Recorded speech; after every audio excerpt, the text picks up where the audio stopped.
Welcome to anime Tamil series. இன்னைக்கு நம்ம பார்க்க போறது மை டிசிப்ளின்ஸ் ஒயில் சேக்காப் சீசன் 2 எபிசோட் 5. இன்னும் நம்ம சேனலை சப்ஸ்கிரைப் பண்ணலைன்னா சப்ஸ்கிரைப் பண்ணிக்கோங்க. பக்கத்துல இருக்க பெல் பட்டனை கிளிக் பண்ணிக்கோங்க. அப்பதான் நான் போடுற வீடியோ நோட்டிபிகேஷனா வரும். வாங்க வளவலன்னு பேசாம வீடியோக்குள்ள போலாம். எபிசோடோட ஸ்டார்ட்டிங்ல நீ பிரின்சஸ் சொல்றதவே கேட்க மாட்டியா? அவன் பாரு நீ ஒரு சாதாரண ஹியூமன் தான். ஆனா பிரின்சஸே இங்க வந்திருக்காரு. நீ அவர் பேச்ச கேட்கணும் அப்படின்னு சொல்லி இந்த பிரின்சஸ் கூட வந்தவங்கலாம் கத்திட்டு இருக்கானுங்க.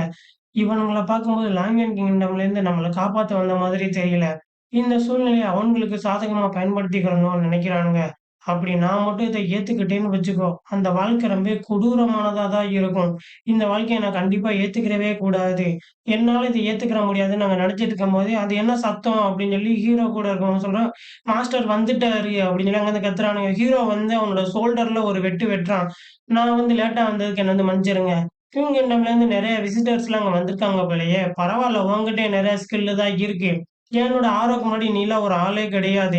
அது மட்டும் இல்லாம நீ என்னோட ஃபேமிலிய நீ வந்து காயப்படுத்தியிருக்க. அதுக்காக நான் உன்ன கொல்ல தான் போறேன். ஆமா யாரு இவன்? எங்க இருந்து வந்தான்? இவ்ளோ ஸ்ட்ராங்கா இருக்கானே! அதுவும் இவ்ளோ திமிரு புடிச்ச மாதிரி நடந்துக்கிறானே!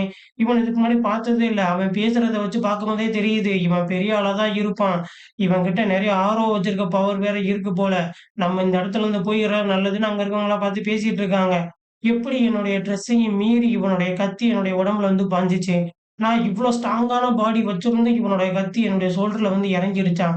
இவன்கிட்ட நான் வந்து கொஞ்சம் ஜாக்கிரதையா தான் இருக்கணும்.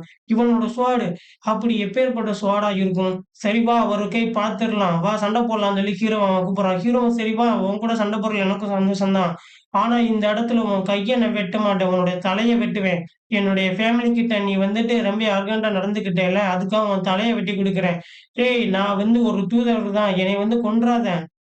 என்னோட மனச நான் மாத்திக்கிறதா இல்ல. நான் ஒரு தடவ முடிவு பண்ணிட்டேன்னா, என் பேச்ச நானே கேட்க மாட்டேன்னு சொல்லி ஹீரோ அவன் கழுத்துல கத்திய வைக்கிறான். என்ன வந்து கொன்னுறாத! நான் மட்டும் செத்துட்டேன் அப்டின்னா, லாங்கிங் கிங்டம் வந்து போர் தொடுப்பாங்க கண்டிப்பா. கிங் கிங்டமுக்கும், லாங்கிங் கிங்டமுக்கும் ஒரு போரே வந்துரும். எனக்கு வந்து கொன்னுடாத! நான் உன்கிட்ட உயிர் பிச்சை கேட்கிறேன். என்ன மன்னிச்சுரு. ஆல்ரெடி என்னுடைய கைய நீ வந்து வெட்டிட்ட. என்னால என் கைய தூக்கவே முடியல. என்னது வாஞ்சையாலேயே அவன்கிட்ட வந்து மன்னிப்பு கேட்கிறாராம். அதுவும் தோத்துட்டேன்னு சொல்லி தோல்விய ஒத்துக்கிறாராம். வச்சிருக்கானே அது ஒரு டிவைன் வெப்பனா தான் இருக்கும்னு சொல்லி ஹீரோ பார்த்து அங்க இருக்கவங்கலாம் ஆச்சரியப்படுறாங்க. என்ன வந்துட்டு நீ உயிர் பிச்சை போட்டிருக்கியா? அப்படி நீ போட்ட உயிர் பிச்சை எனக்கு தேவையே இல்லைன்னு சொல்லி அவனோட கைய அவனாலே வந்து பிச்சு போட்டுறான். என்ன பண்றாரு அவரு? அப்படின்னு சொல்லி அங்க இருக்கவங்கலாம் ஆச்சரியமா பார்த்துட்டு இருக்கான். ஹாங்மன் சிஸ்ட சேர்ந்தவனே, உன்ன நான் சும்மா விடமாட்டேன். இந்த நாள நீ குறிச்சு வச்சுக்கோ. உன்னுடைய சாவு என்னைக்கு இருந்தாலும் என் கையில தான்.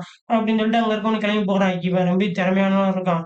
அது வாங்கியவனையவே அவன் வந்து தோற்கடிச்சுட்டான். அவருக்கு ஒரு ஆப்போனன்ட்டான ஆளு இது நாள் வரைக்கும் யாருமே கிடையாது.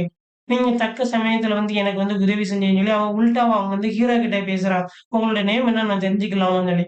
ஹீரோவும் என்னுடைய நேம் வந்து சிவசிவான். நீங்க என்கிட்ட வந்து தேங்க்ஸ் சொல்லணும்னு ஒண்ணும் அவசியம் கிடையாது. இது என்னுடைய ஃபேமிலி பிரச்சனை. என் ஃபேமிலிக்கு ஒண்ணுன்னா நான் கண்டிப்பா அத செய்வேன். இதுல நீங்க என்கிட்ட வந்து தேங்க்ஸ் சொல்லணும்னு எந்த ஒரு அவசியமும் கிடையாது.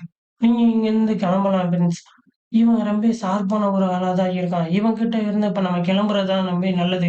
வாங்க பாய்ஸ் நம்மலாம் போலாம்ன்னு சொல்லி அந்த பிரின்ஸஸும் அங்கருந்து கிளம்புறான். ஹீரோ போய் சிஸ்டர் கிட்ட "உங்களுக்கு ஒண்ணும் பிரச்சனையே இல்லையே! இப்ப நீங்க நல்லா தானே இருக்கீங்க." "நான் நல்லா தான் இருக்கேன் பிரதர். உனக்கு எதுவும் ஆவலைல்ல?" "ஆமா உன்ன எங்க இவ்வளோ நேரமா ஆளவே காணோம்." "என்னுடைய ஸ்ட்ராங்கான வந்து பவர நான் அதிகப்படுத்தணுங்கிறதுக்காக தாஞ்சி டவருக்காக போயிருந்தேன். அங்க எனக்கு நல்ல பவர் கிடைச்சுச்சு. அத வச்சு தான் நான் இன்னுமே என்னுடைய பவர வந்து அதிகப்படுத்திக்கிட்டேன். டாங்கி பில்டிங்ல இருக்க அந்த பவர் இருக்கே, அத வச்சு என்னுடைய ஆத்மா பவரையும் நான் அதிகப்படுத்திக்கிட்டேன். என்னுடைய ஸ்பிரிச்சுவல் பவருமே எனக்கு வந்து ஹால்ஃப் டேலயே எனக்கு அது வந்து கிடைச்சிருச்சு. அதனால தான் நான் இப்ப இன்னும் ஸ்ட்ராங்கா இருக்கேன். என்னது மாஸ்டர் நீங்க அதுக்குள்ள வந்து டிவைட் காட் ஆயிட்டீங்களா? எப்படி அத உங்களால வந்து ஹால்ஃப் டேல பண்ண முடிஞ்சு? உங்களுடைய ஸ்பிரிச்சுவல் பவர் எல்லாத்தையுமே இவ்ளோ குயிக்கா நீங்க பண்ணீங்களா? அத நான் பார்க்காம போயிட்டேனே! டிராகன்லான்ஸ் கிங்டம் சேர்ந்தவங்கள ரொம்ப பவர்ஃபுல்லானவங்க. ஆனா, நம்ம நடத்தின அந்த டான்சிட்டி வார்ல வந்து அவங்க கலந்துக்கிறவே இல்ல. எதுக்காக அவங்க வந்து கலந்துக்கிறல? அவங்க வந்து ஏதோ ஒண்ணு வந்து நெனச்சிட்டு இருக்காங்க. அவங்க ஏதோ பண்ணணும்னு நெனைக்கிறாங்க. நாளைக்கு நான் ஒரு இடத்துக்கு போயிட்டு வரேன். அதுக்கப்புறம் நம்ம எல்லாரும் சேர்ந்து நம்மளுடைய வீட்டுக்கு போலாம். சரி ஓகே. அதுவும் நல்லது தான் அப்படின்னு சொல்லி ஹீரோ கூட இருக்கவங்க 2 பேரும் சொல்றாங்க. ஹீரோ வந்து நெனச்சு பார்க்குறான். அவன் வந்துட்டு வீட்ல இருக்கும்போது, இந்த நல்ல காற்று, அதுவும் நல்ல ஒரு இரவு, நான் கெட்ட காரியங்கள பண்றதுக்கு இது ரொம்ப நல்லா இருக்கும்ல. அங்க ஹீரோ வந்து வந்துடுறான். உங்கள பார்த்தது வந்துட்டு ரொம்ப நன்றி. உங்கள வந்து இவ்ளோ நேரம் நான் காக்க வச்சுட்டேனே! ஆமா இவ்ளோ லேட்டா வந்திருக்கீங்களே! இப்ப நீங்க சண்ட போட போறீங்களா? நான் அத வந்து பார்க்கணும். நீ வந்துட்டு ரொம்ப மோசம். நீ வந்து இப்ப இங்கேருந்து கிளம்பிரு அப்படின்னு சொல்லி ஹீரோ அவன் கூட இருக்க வந்து பொண்ணு வந்து சொல்றான். என்னது நீ வந்து கெட்டவங்கள உதைக்கிறத நான் வந்து பார்க்க வேணாமா? நீ எப்பயுமே என்னை தொரத்துறதுலயே இருக்க. நீங்க வந்து மொத கிளம்புங்கன்னு சொல்லி ஹீரோ சொல்லிர்றான். அந்த பொண்ணு கோச்சுட்டே போகுது. அவன் சிவசிவன பத்தி நம்ம இதுக்கு முன்னாடி கேள்விப்பட்டதில்ல. அவன் இங்க வந்ததே இல்ல. லாங்கியன் கிங்டம்க்கு இப்ப தான் அவன் ஃபர்ஸ்ட் வந்திருக்கான். ஆனா இதுக்கு முன்னாடி அவன் இங்க வந்த மாரி வந்து ஃபீல் பண்றானே! அதுவும் நார்மலா வேற பேசுறானே! ஹீரோ மேலயே அங்க இருக்க பொண்ணுக்கு வந்து சந்தேகம் வந்துருது. இவன பார்க்கும்போது ரொம்ப டவுட்டா தான் இருக்குன்னு. மாஸ்டர் நீங்க தான் என்னுடைய லைஃப்ப வந்து காப்பாத்தணும். என்னுடைய வாழ்க்கைய காப்பாத்துங்கன்னு சொல்லி ஹீரோ கிட்ட வேலை பார்க்குற அந்த பொண்ணு வந்து கேட்குது. ஆமா இந்த சிவசிவன் எதுக்கு அவனுடைய வாழ்க்கைய காப்பாத்தணும்? ஸ்கை பில்டிங்கோடைய சப் ஃப்ளோரா இருக்காரு. அவர் தான் என்னுடைய வளர்ப்பு தந்தை. அவர் வந்துட்டு ரொம்ப கெட்டவரா வந்து மாறிட்டு இருக்காரு. ஒருவேள அவர் அந்த பரம்பரை சொத்துக்கு ஆசைப்பட்டு என்ன அங்க வந்து கொன்றுவாரோன்னு எனக்கு வந்து பயமா இருக்கு.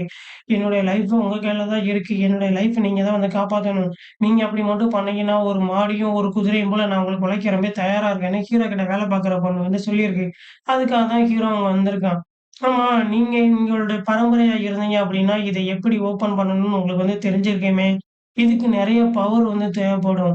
இந்த ரீயூஎன்ஸ எப்படி ஓப்பன் பண்றதுன்னு உங்களுக்கு நல்லா தெரியும்னு நான் நெனைக்கிறேன். அதுக்கு நெறைய பிளட் தேவை, எனர்ஜி தேவை, ஸ்பிரிச்சுவல் பவர் தேவை.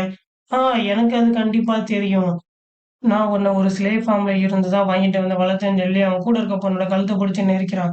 உன்ன இத்தன நாள் நான் சொல்லிக் குடுத்து வளர்த்தேன்ல, அதுக்கான பதிலடி நீ குடுக்க வேண்டிய நேரம் வந்துருச்சு.